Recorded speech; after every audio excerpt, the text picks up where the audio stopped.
All right, good evening. On behalf of the MRC 91 repeater, I'd like to welcome you all to the Wednesday night Elmer Net. My name is Jim, Kilo Tango 9 Golf, and I'm located in Waukesha. And it is February 12th, 2025. And I'll be acting as your net control operator for tonight's net. Licensed amateurs, technician class or higher, are encouraged to check in either with or without traffic. Before we start tonight's net, however, if you should have an emergency during this net, please let us know and we will stop to handle your emergency. Traffic for this net means questions, comments, problems, news about computers or other technical devices or ham radio equipment in general. Questions about new digital modes or thinking of trying new radio? Let's see if someone else can help you out. However, please note that we will not accept traffic offering to distribute copyrighted programs.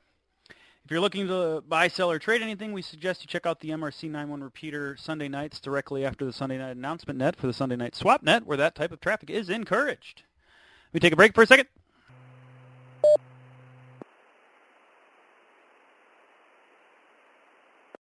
All right, getting started. Check-ins are in alphabetical segments based on the first letter following the numeral in your call sign. Mobile stations may ignore the roll call segment and check in at any time when it is safe to do so.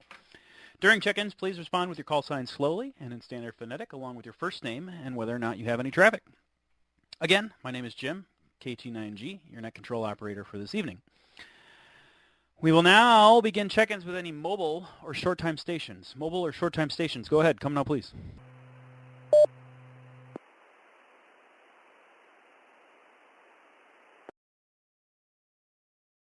All right, hearing none. If there is anybody listening that is mobile, stay safe out there. I was driving in it earlier today. It was not fun, so stay safe. Okay, I got two names that popped up on W9GTZ. Jim, go ahead. Give me Roger, Roger. Roger, Roger. All right, I got you. And then KD9YJJ, Dan, I see that you had no traffic, but if you want to give me a Roger, Roger, I'll leave you as marked as no traffic, but you're there, right? Roger, Roger. All right, cool. Sounds good. I got you on there. I'll leave you as no traffic for now. If you have anything that you want to throw out there, just throw your call sign out as per usual. All right. So let's go ahead and jump into the first segment here of A Alpha through K Kilo. A Alpha through K Kilo, either with or without traffic. Go ahead. Come now, please.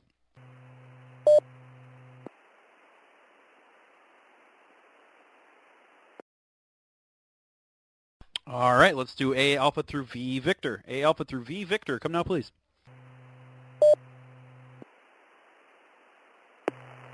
Kilo Delta 9, Tango Juliet Mike. Not semi-mobile, not mobile, and home.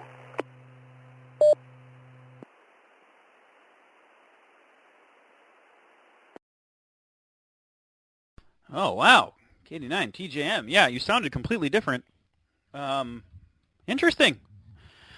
All right. I hope you're enjoying your night off, or maybe not. I don't know. Maybe you didn't want this night off. Is it the weather? We'll talk about it. Thanks for coming in. Anyone else? A Alpha through V Victor. Go ahead.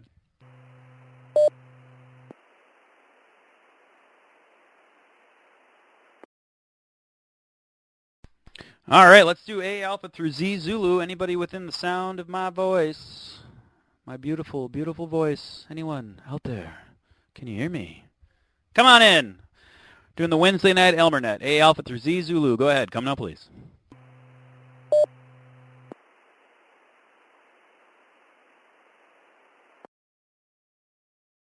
Oh, K9 JBD, Mike. I see you on AIM. Are you able to hear me at all? Go ahead. Roger, Roger. K9JBD. All right, perfect. I got you on there. Anyone else? A Alpha through Z Zulu. And if you're a listen-only station and if you're a dedicated listener or if you're just listening, go ahead. Throw your call sign out. Let's get you on the list. I won't call you out if you don't want us to, but it's nice to know that there's people out there listening. So if you're out there, even with no traffic, go ahead. Come now, please.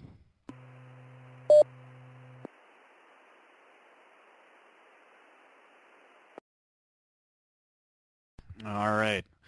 Okay, well, we'll go ahead and get started, and we'll pick up anybody who wants to after the first round.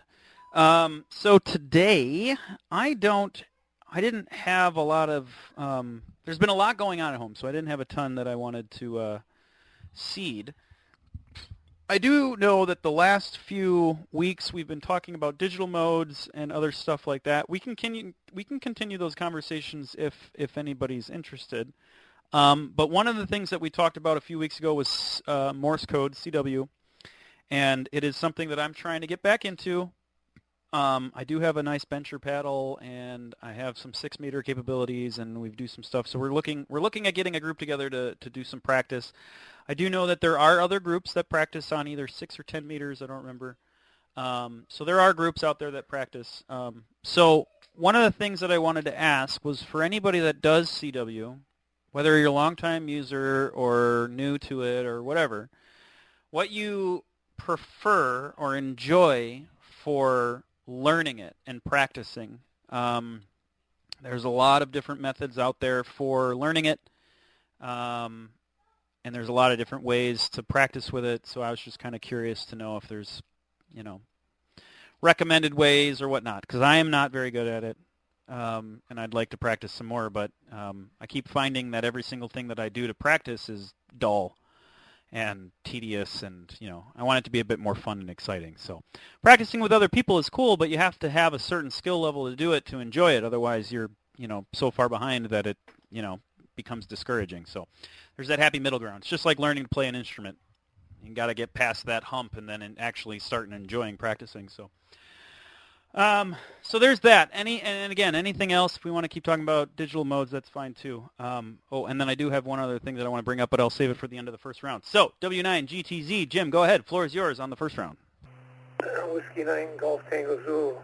Yeah, I guess I'd like to get interested in code a little bit. I don't know if I'm in a big hurry to do it.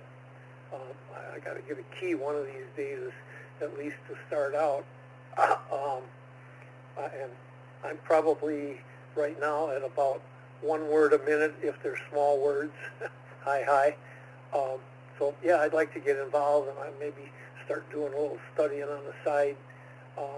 I have a question for tonight. What's everybody using for patch cables, short cables, to go from like a transmitter to a transceiver to an SWR meter or whatever? The typical jumpers that we use in the shop, in the ham shack rather. What are we using for? What's the best to use for jumpers that's fairly flexible? Whiskey 9 Golf Tango Zulu. Oh, that's a good question. W9GTZ, KT9G net control. So the reason I say that's a good question is because you're about to probably get, well, we got a small crowd tonight, but you might pull some people out of the woodwork with that one.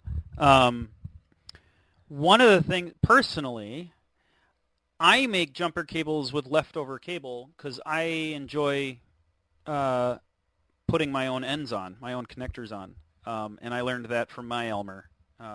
I'll call him that. He's my Elmer. And so for small stuff in the shack, I bought a handful of, I think if you look them up as pigtails is probably the best way to find them. They're anywhere between like 6 inches to 3 feet of these very, very, very, very thin coaxials, probably pretty high loss.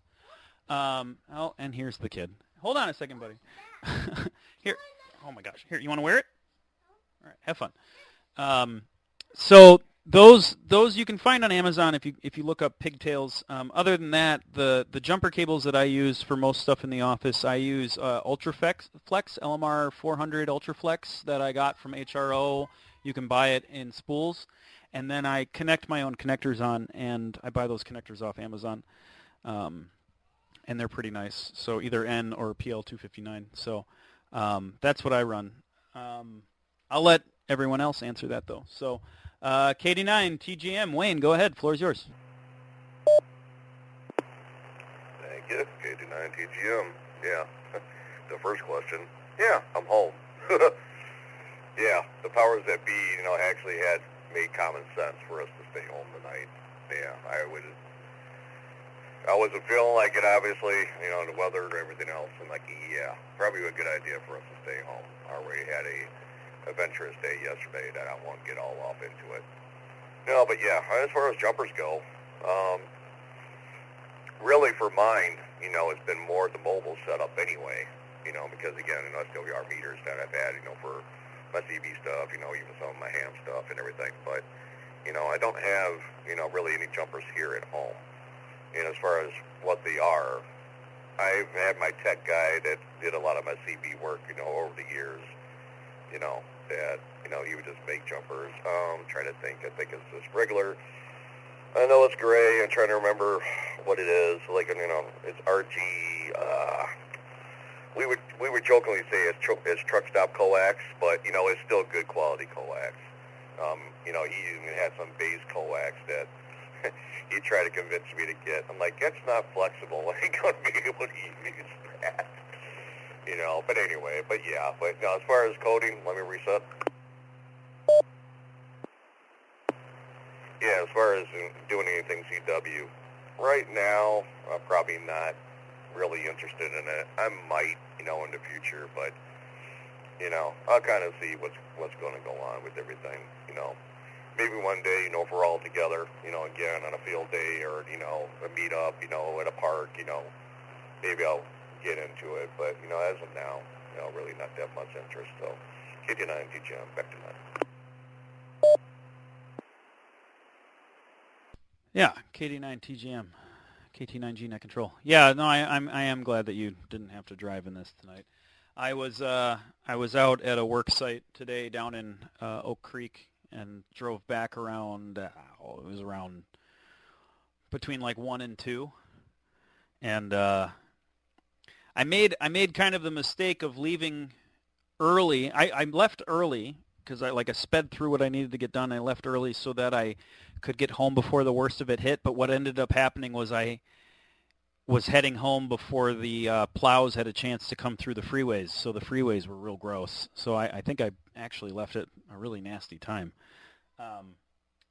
But yeah, for CW, yeah, I'm not sure. One of the things that I really wanted to find and I haven't found was there's a bunch of apps for the phone or online where you can do like the Coke method and you can like practice your listening, which is good, very, very good.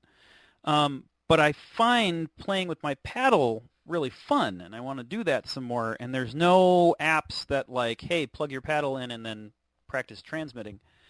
So the only thing that I've found that I can do that is if I turn on my 7300, turn the squelch and the filter all the way down, and turn the volume up, and then put it and turn break-in off, then I can use my phone to decode my messages, and I can practice that way without bugging anyone or transmitting or anything. But I thought that was kind of silly, but that is kind of what I was looking at doing. So, what was the other thing? Oh, the pigtails. I was still looking those up. I'm gonna see if I can still try and find those online. So we'll go ahead and pass it down to KA9JBD. Mike, go ahead. The floor is yours.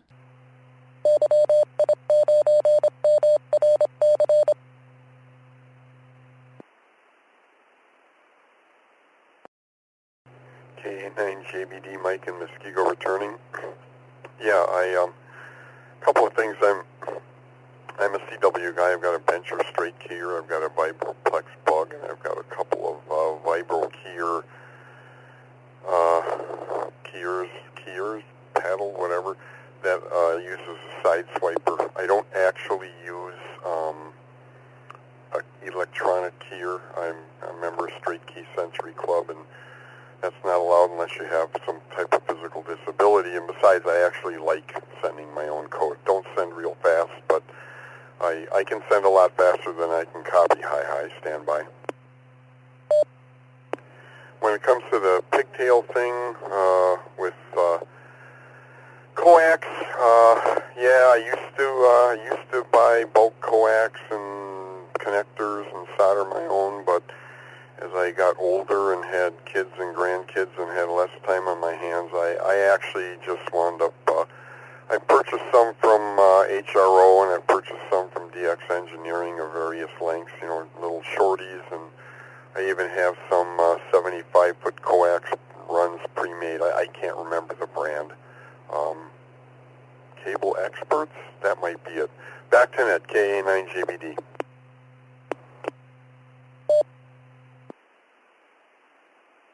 All right, KA9JBD, KT9G, net control. Yeah, no, I mean, I get it. It takes a little bit of time to do those by yourself.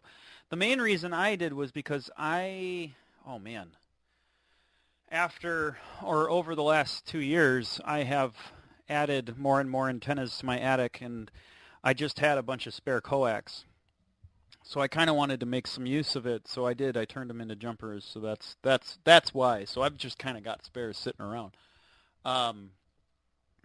But I just jumped on Amazon, and if you just type in, ham radio jumper pigtails or whatever, you'll find all sorts of options on there.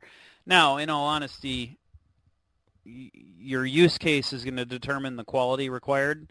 If you're just trying to test something real quick, some of these will probably be fine. If you're really wanting to remove the variable of the coax and want to test stuff with like a bird watt meter or something like that, you might want to look into something a bit better. I do know that if you go to HRO and you buy those like 2-foot jumpers, they're not cheap.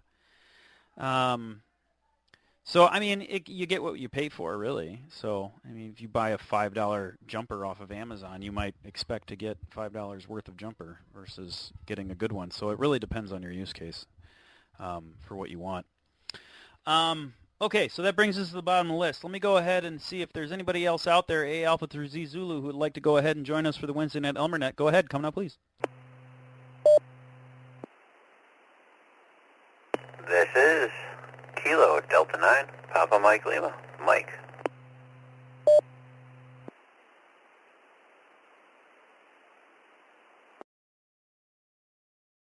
KD9 PML, Mike, got you on there. Anyone else? Say Alpha through Z Zulu for the Wednesday Night Elmer Net. Go ahead, come now, please.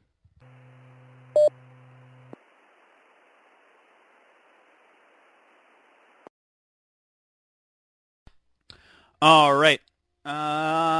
Well, we just got one more on that, so I'm going to go ahead and pass it over to you, Mike, and let you take the floor, and then we'll bring it up to the top of the list. So KD9 PML, Mike, go ahead, and if you just turn the radio on, let me know, and I can give you a kind of an update on what we're chatting about. Go ahead. All right, copy. Thank you, Net Control. This is KD9 PML. I think I just missed check-in. I think most of the first round. As far as learning CW, definitely want to. Haven't put much effort into it in the past year and a half or so, but something I want to do. I got a couple keys. Definitely would like to put them to use. As far as the patch cable thing, RG58X, I figure that's good enough for the little 6-8-inch run between the radio and the tuner or whatever the antenna switch for the SDR. RG58X seems to work good for me. I tend to make my own, though, as well with Amazon connectors. Back to Net Control, KD9 PML.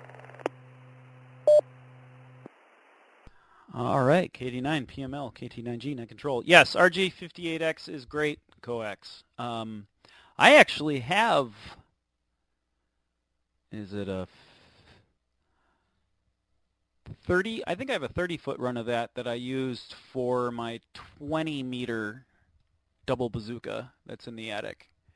And I also use that for all of my mobile setup. I use that same coax, except for the stuff that needs to go through tight corners, and then I use the small stuff that they sent with it or whatever. But yeah, that's great coax. If you can get your hands on a spool, a run of that, maybe 20 feet or something, and cut that up and use that for jumpers, that's good too.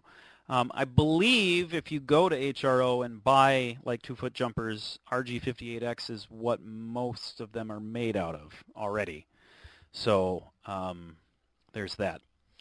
Okay, so that'll bring us up to the top of the list. Before we jump up there, though, the other thing that I wanted to throw out there was one of the conversations that we've had recently was about mobile setups, and I have to just call this out. If nobody's seen the new Kenwood mobile radio, oh man. So the fancy HT that they have, which is the THD75 Alpha, or or Echo if you're in Europe, but the THD75, that's the nice one. I splurged on it and bought it. Kenwood had a mobile radio, which was the TMD700, the TMD710 or something like that. It's as if their old one and this new HT had a baby. So now they have a new it's a Tango Mike dash Delta 750. And man, not all the specs are released on it yet, but it is a tri-band mobile radio. It's got all the same looks as their new Kenwood handheld. Lots of bells and whistles. It looks really cool. So if anybody's really interested in mobile setups, KD9 TGM, I'm looking at you. That's a really fancy one. No, it's 2 meters, 220, and 70 centimeters. So no HF or anything like that, but it does have quite a few cool features on it. So if you haven't taken a look at it, check it out. I have no idea how much it costs. I don't think it's going to be cheap. I don't see a price listed yet. HRO has it on their site, but it's pre-ordered only for $35. Oh, hold on, let me reset real quick. So I did just want to throw that out there. I saw that. I've been kind of keeping an eye on it. I think it looks really cool. So if you're into mobile setups, take a look at that. All right. W9GTZ. Jim, go ahead. Floor is yours. W9GTZ. Yeah, I use the DMR 400 for my VHF antenna and UHF, but I'm on the understanding that when you're talking about 2 or 3 foot jumpers inside that the loss is so negligible it's not even worth worrying about. And the other thing I'm assuming is when you're talking about inside, the quality of the connector doesn't mean near as much because you're not worried about it rusting or getting water in it outside or what have you. So am I assuming those two are right? And actually, I don't think there's a whole, if you're buying a 20-foot piece, there's probably not a whole lot of difference in cost in the RG400 Flex, or not the RG400, the LMR 400 Flex and the RG58. It's probably an extra 75 cents or $1 a foot, but when you're only talking about 20 feet for jumpers, you're not talking about enough to worry about. Am I assuming, are those assumptions fairly close to correct? Whiskey 9 Golf Tango Zulu. Back to net control. Yeah, W9GTZ, KT9G net control. So yes, you're right. So when you're dealing with just inside for jumpers, and you're talking about 2 feet, 3 feet at most, maybe 4, the difference between RG58X and LMR 400 Flex isn't really necessary, and I would probably just save, mostly because even though the LMR 400 Ultra Flex is bendable and flexible, it's still not, anywhere near as easy to deal with as the RG58X, so I would just use RG58X. And then, yes, the connectors don't need to be like weatherproofed if that's what you're going for, but you do want the connections to be solid. Otherwise, your impedance could be off and all sorts of fun stuff like that. The only time that you really need to make sure that your coax, if you're putting on your own connectors, are done really well, where you maintain like your dielectric that's around it. You make sure that that's has a uniform circumference so that you maintain dimension and everything is dress and all the file shavings are off of it. And that's if you are planning on ever having it jump between coax to coax, because if the diameter of your central coax changes, it can cause an impedance mismatch, and you won't notice it like terribly, but it's a bump, and a bump is a bump. So it really depends on like how deep in the mud you want to try and pull people out of, or how far out you're trying to get. So that's the thing. But when you're talking about putting end connectors on just two ends, and you're using them specifically for jumpers from a device to a device, then no, it's not that bad. But I would just make sure that the connections are real solid, so that you don't, have any weak connections there or whatnot. But yes, if it's inside, you don't have to have it be weatherproof or anything. You don't have to put the shrink wrap stuff on it and make sure it's all cleaned up and good to go. So there's that. What was the other thing? That's why I was on HRO's website. I got distracted by the ICOM 7760, which every time I turn that on, I don't know if you guys have looked at that radio, but man, I was going to look up prices for those coax jumpers, but I don't think it's really necessary. I think for inside the shack jumpers, RG58X is your best way to go because of the ease of use. Hold on, let me break for a second.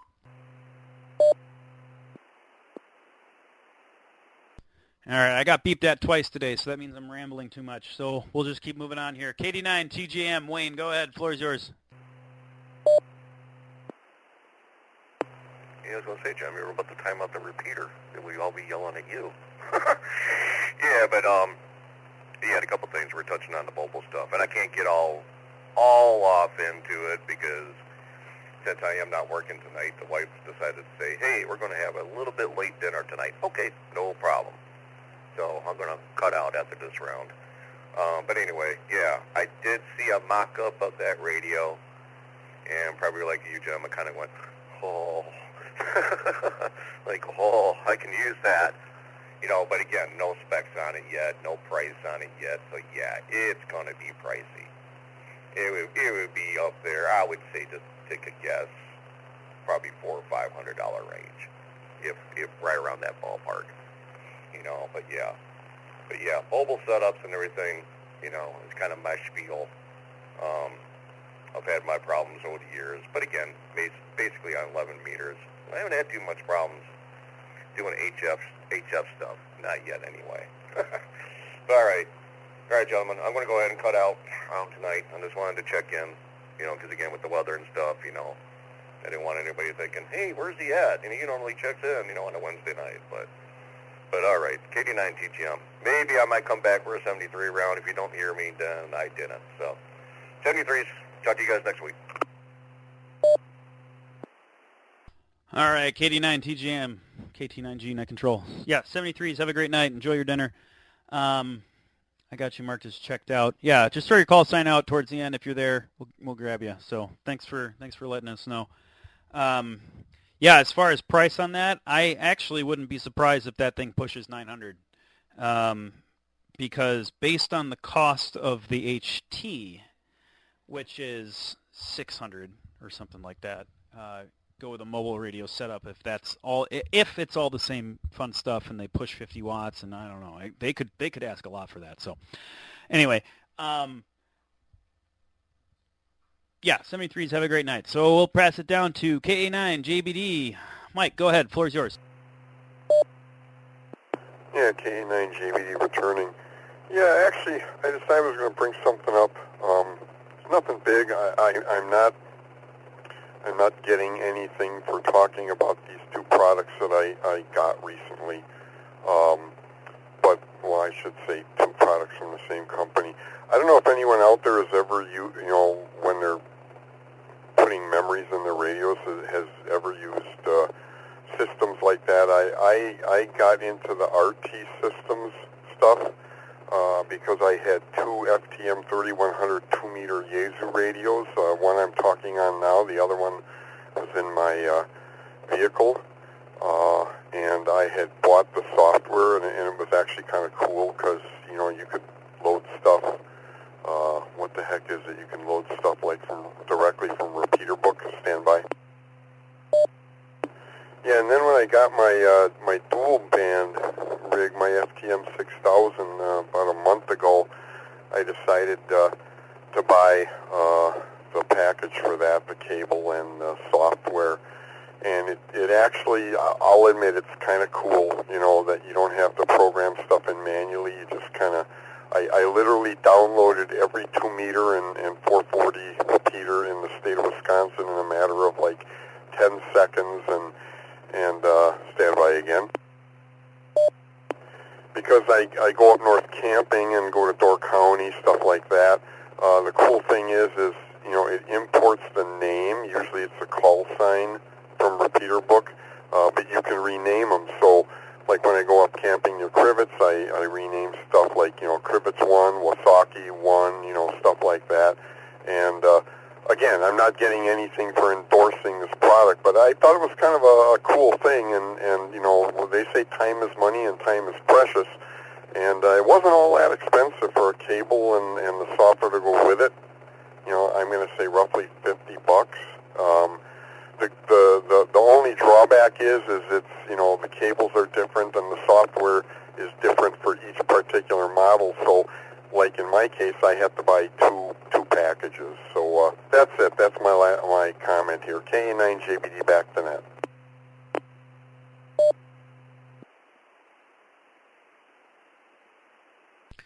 Yeah, KA9JBD, KT9G, net control. So I've heard really good things about their software for that particular reason, but I've never played with it. I did something mildly similar is Chirp has the capability of integrating with, is it Repeater Book? And then if you buy a membership or something like that with Repeater Book, you can then use their API access to pull down.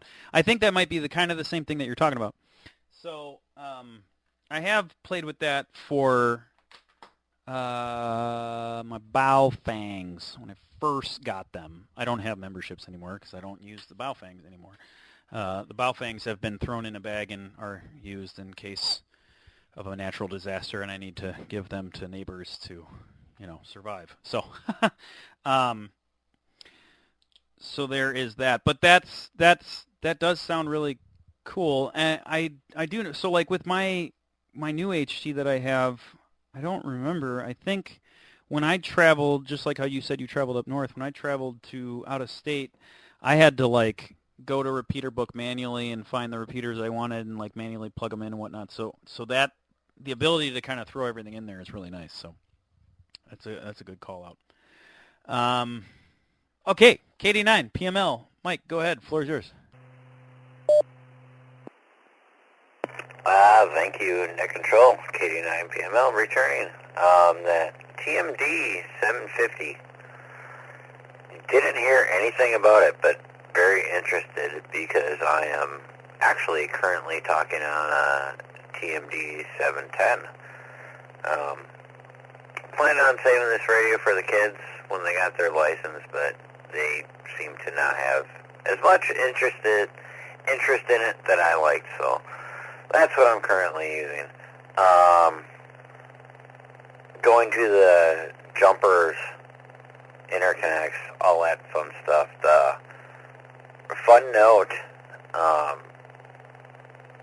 RG58X is very, very similar to the LMR 240. So keep that in mind if you want to do the little short jumpers, 6-inch, 12-inch, 3-foot jumpers in the shack.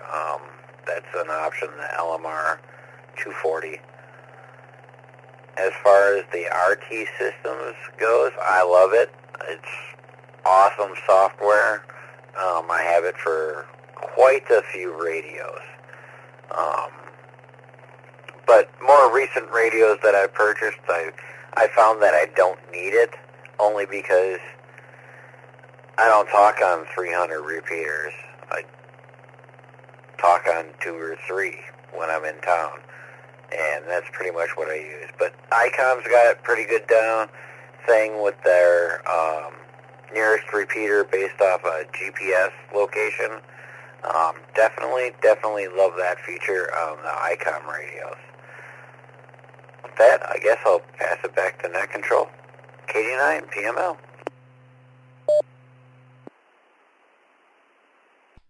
Yeah, KD9 PML, KT9G, Net Control.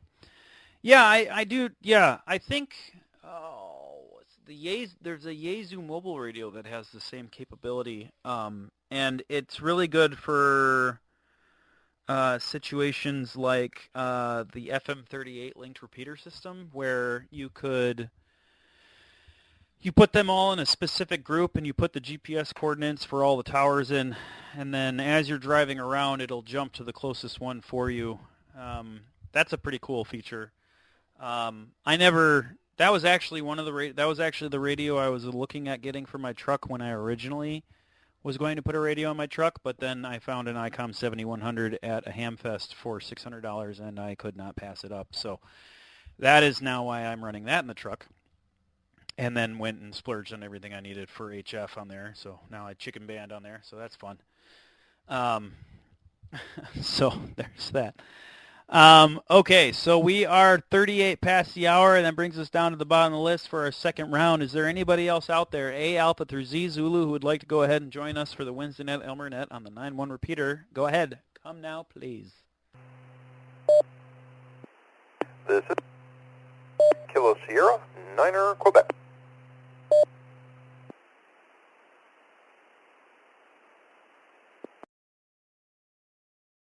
KS9Q, I got you on there. So this is so funny. When I hear your call sign, like, I know you're call signed by KS9Q. You said it phonetically, and I was just like, who is this? Oh, it's KS9Q. Kilo Sierra, who's that? Anyway, I got you on there. Anyone else? A Alpha through Z Zulu.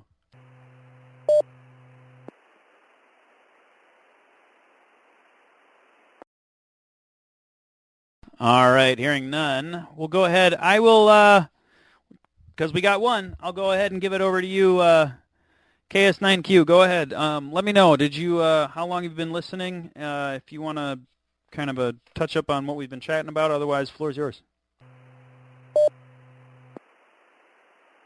Okay, well, we just got done with dinner, so I figured I looked at the clock. Oh, the Elmer Net's going, and I popped the radio on, and I heard some chat about RT system software and about interconnect cables.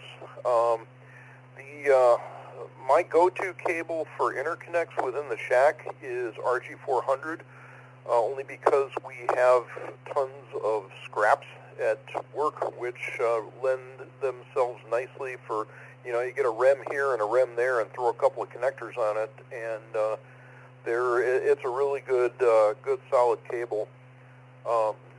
It's the only thing we'll use in aircraft installations. It's the only thing that's approved for it, and it's pretty hardy stuff. And the RT system software, yeah, that database access that they have, even just the native stuff that you don't subscribe to, is pretty nice. You can specify a geographical area and how much of a circle you want to draw, and it'll present you with a list of repeaters, and then you can load them up in the machine into the radio as you see fit. And if you want to put them in banks, if you travel a lot, or however you want to do it. So that's gosh, I'm sure I've got at least a dozen different of those versions of the program, and the price is right, and they do a good job of keeping it up to date, and so it's a really, really nice thing. And of course, if you don't want to, if you want to use the free version, which comes with some of the Yaesu stuff, you can do that too. So that's all I got for this go around. We'll throw her back to net, and we'll just listen for a bit. This is KS9Q.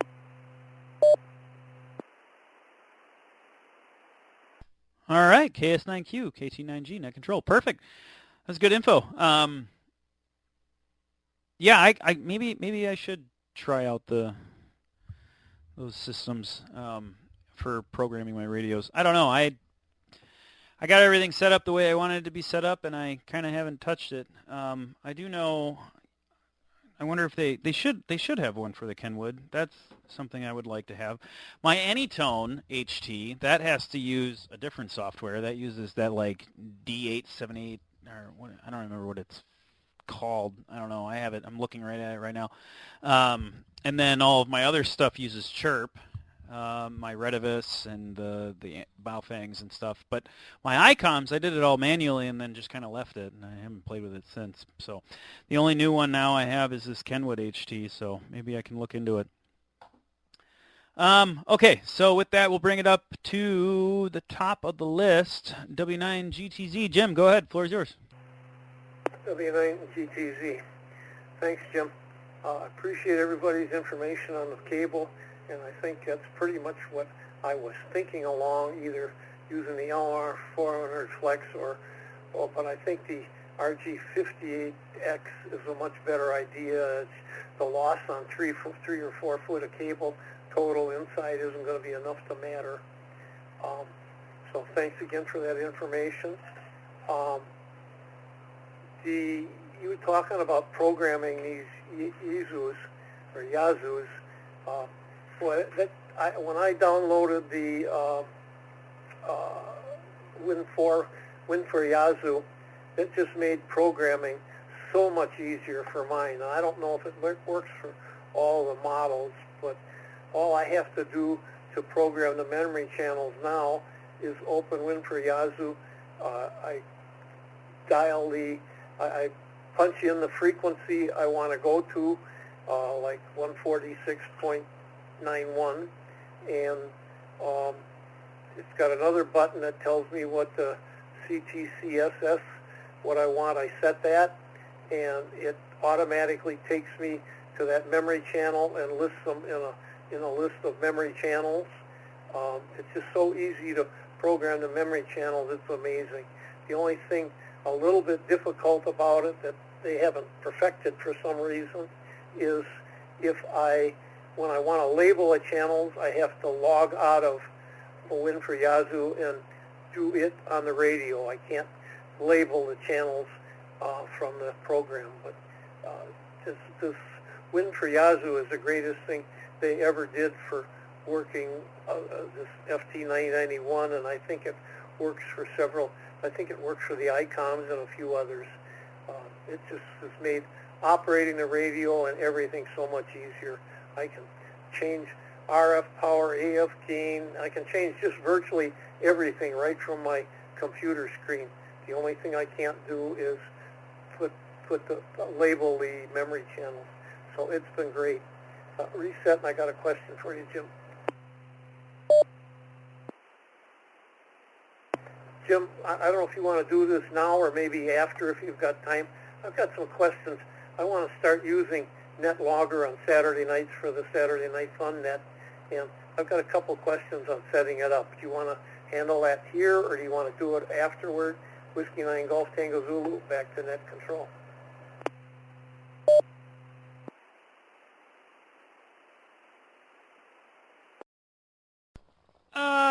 Whiskey 9 Golf Tango Zulu, Kilo Tango 9 Golf, net control. I'll answer those questions. I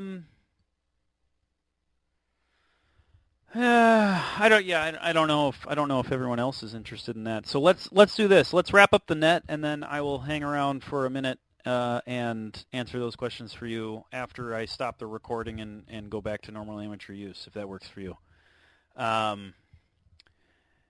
And anyone else who wants to hang around and listen to that, they're more than welcome to. So there's, we'll do that. All right. Oh, TJM is checked out. So KA9 JBD, Mike, go ahead. Floor is yours.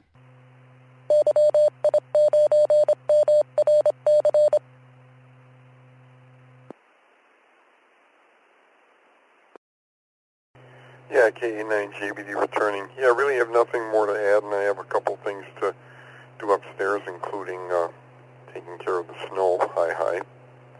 And so I guess this will be my 73 to all.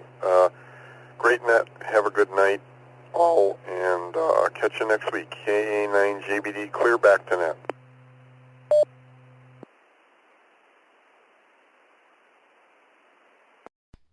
All right, KA9JBD, KT9G, net control. All right, 73s, have a great night. Yeah, actually, shoot. Oh, man. I'm going to have to deal with the snow tonight, too, aren't I? I used to be a kid at one point in my life, and I just watched my dad do that kind of stuff through the window and been like, ha! And now here I am. Karma, you know? Anyway, all right, yeah, 73s, have a great night. KD9, PML, Mike, go ahead, the floor is yours.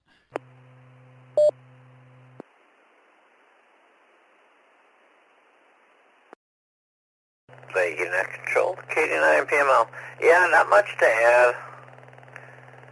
Well, nothing to add, I should say. Good net, enjoyed it. I guess I wish there was more CW talk about getting that group together, because that would be fun.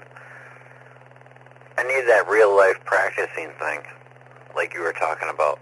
I think that would help me more than tapping away on my phone and listening in. But 73, everybody, have a good night. We'll catch you on the flip side. KD9, PML. Yeah, KD9, PML, KT9G. We didn't have to do 73 rounds. I mean, if you want to, you can. I'm not forcing you to stay. But well, okay. So we're at 49. So I think we're going to do a round more. So you don't have to leave just yet if you don't want to. I wasn't trying to say that we needed to all jump off. But if you don't have anything else, sorry, I didn't mean to put words in your mouth. If you didn't have anything else, you can go ahead. I just want to make sure. Go ahead.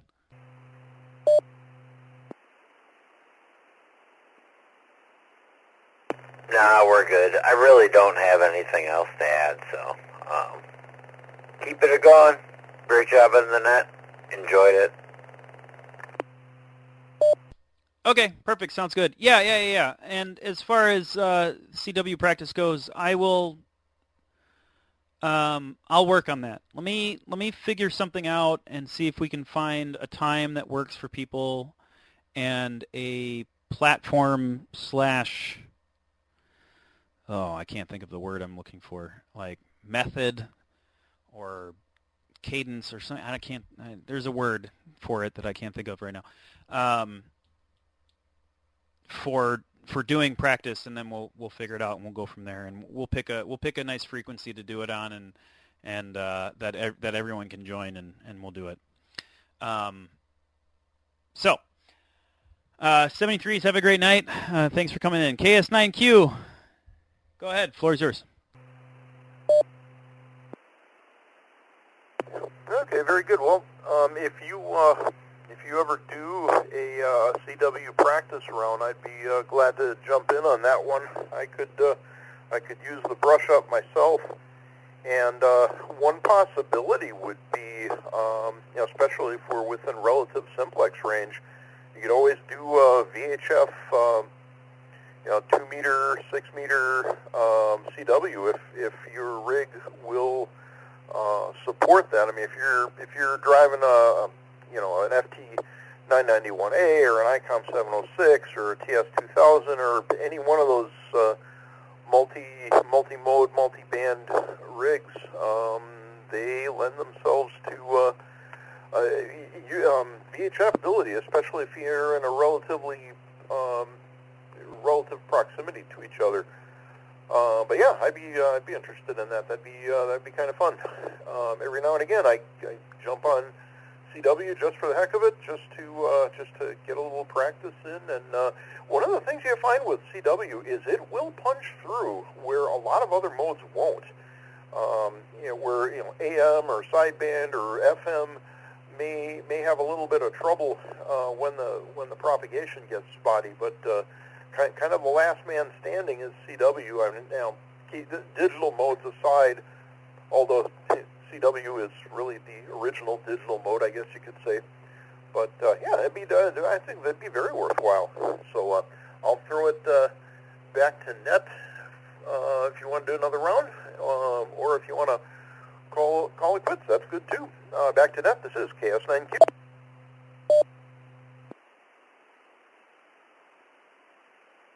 Yeah, KS9Q, KT9G, net control. So you're absolutely right. The reason I want to learn CW is because I really enjoy emergency comms, POTA type stuff.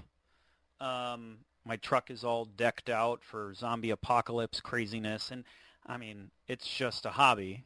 But the reason that like things like FT8 are such a good weak signal mode is the narrower the bandwidth of your transmission audio, the more likely you're going to get it through the noise. CW is 50 hertz, I believe. Correct me if I'm wrong, but I believe it's 50 hertz. Now, if you do something like JS8, which in default mode is, oh man, now I gotta look it up just to make sure that I'm not pulling numbers out of my butt here.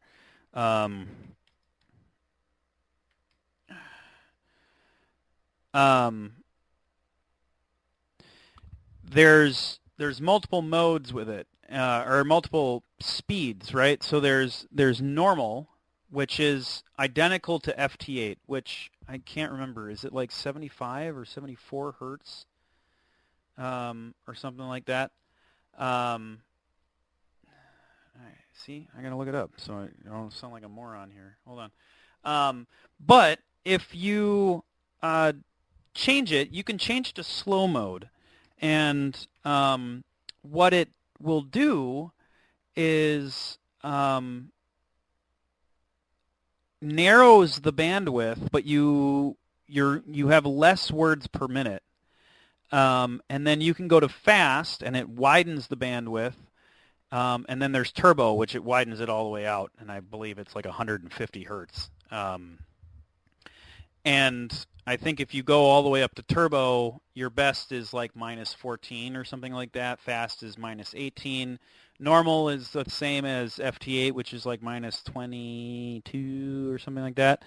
And then if you go to slow, it narrows it down even more, which is like minus 28, all the way down to like minus 28.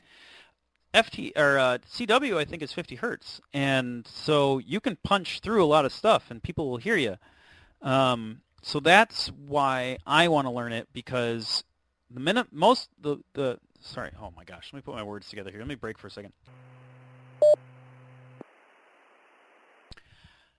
In order to do emergency communications out in the field, and you want to do something like FT8 or JS8, you have to have a computer with you with all of the right cables, and you have to have a radio that accepts it, and if it doesn't, you have to have the extra stuff with it, and you have to get everything powered on, and you have to transmit.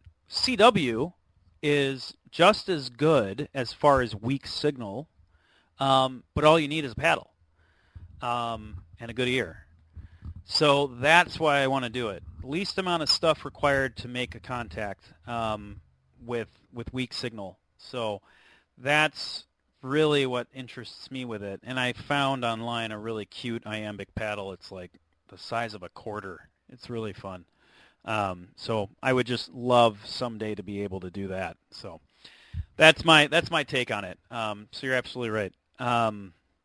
It will punch through where a lot of other things can't because of how narrow the bandwidth is on that signal. So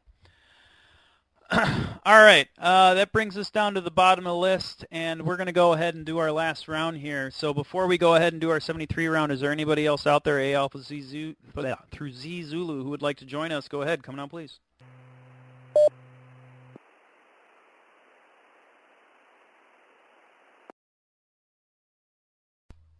All right, hearing none, we'll go ahead and bring up the top of the list. W9GTZ, Jim, go ahead. The floor is yours.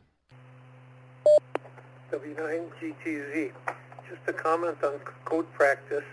If for anybody interested, the West Dallas Radio Club, I guess it's called West Dallas Radio Amateur Club, is going to be doing code practice on Monday nights at 8 o'clock.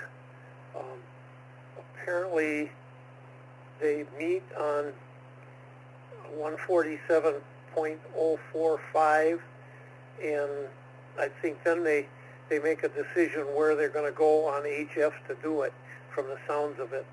I don't know much more than that about it. I think it's new. It's just something they're starting, and that's if you're interested, go to the West Dallas Radio Amateur Club website and click on their newsletter and scroll to the bottom of it, and it'll give you information on it. I think at that, I've got nothing else to add. I'm going to say 7-3s, great net, fun people to talk to. Whiskey 9 Golf Tango Zulu, 7-3s. All right, 73s. Thanks for joining us tonight, Jim, and glad to have you on here, and I got you checked out. While you were chatting, I did double check to make absolutely sure that I wasn't making up numbers. I opened up JS8 call. Yeah, so normal mode is 50 hertz. So it's the same. If maybe that's where I was getting 50 from. So I don't know if that's the same for CW. I think it is. So JS8 on normal mode is 50 hertz, which I think means that FT8 standard is 50 hertz. Slow is 25 hertz. Fast is 80 hertz, and turbo is 160 hertz. So those are those options there. You can get more messages out in faster periods of time, but your signal has to be stronger. So that's the trade-off. Okay, yeah. So those were the numbers. I just wanted to make sure. Since we're doing 73 around here, let me double check to see. KD9YJJ, Dan, are you with us? Do you want to go ahead and do your 73? Go ahead. Definitely 73s, everyone. Great chat, fun listening. A lot of stuff I want to get into, just no time, but definitely would like to start learning CW. I tried it back, many years ago, got into it a little bit, but then kind of fell off. So, but yeah, 73s, everyone. Great net, Jim. Talk to y'all all later. KD9YJJ.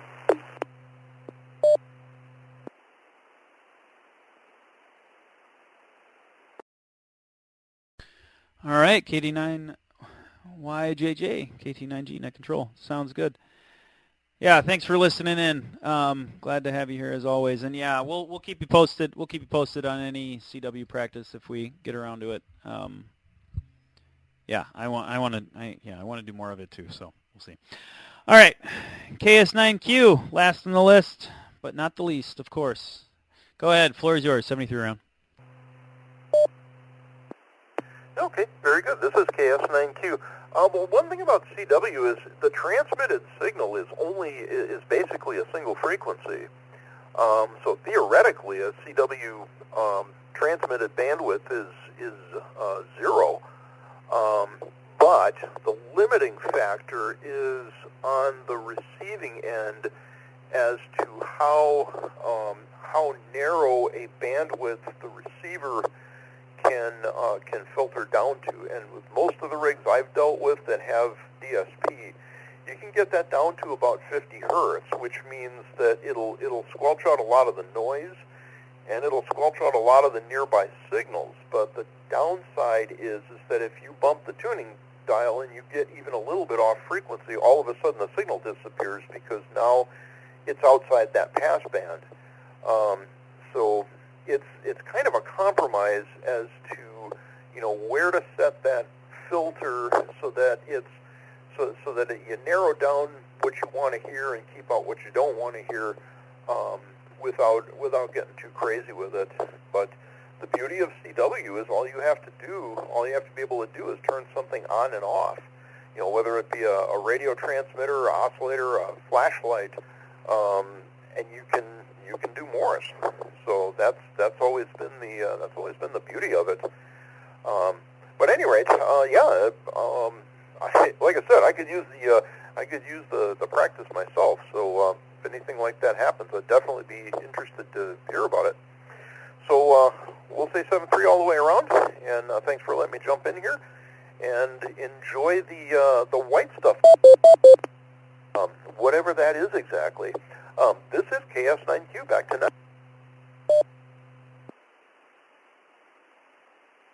All right, KS9Q, KT9G, net control. Yeah, 73CU, have a great night. Yeah, fun with the white stuffs here. So I got you marked as checked out. So you're right. Oh, my brain turned off. What was I going to say about CW? Wow. Holy cow. Totally totally didn't think about it. Something about you saying that all you need to do is turn it on and off. Yes, that's part of the reason why I wanted to be able to do it in the field, because you have the least amount of equipment. But there was something you said before that, and I totally forgot what it was. So, wow. Getting older. Oh, well, 73s. Maybe I'll think of it and bring it up next week. Probably not, but... okay, so with that, we've got everyone checked out. Hope everybody has a great night. Stay safe. If you have to get in your truck or car and drive around, please stay safe. And I think it's supposed to start snowing again like around 3 a.m. or something. So not sure how that's going to fare out, but we'll see. So with everyone checked out here, let me see. Is there anybody else out there, A Alpha through Z Zulu, with any late check-ins or last-minute business? Go ahead. Come now, please.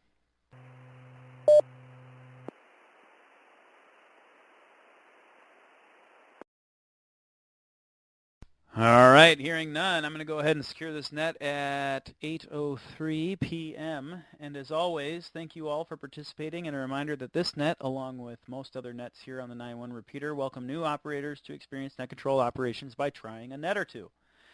If you wish to try acting as a net control operator, please contact our club president, Karen, KC9WQJ, to participate. All of the net scripts are on the club website for you to review. At this point, I will return the repeater to normal amateur use. Again, my name is Jim, KT9G, and 73s.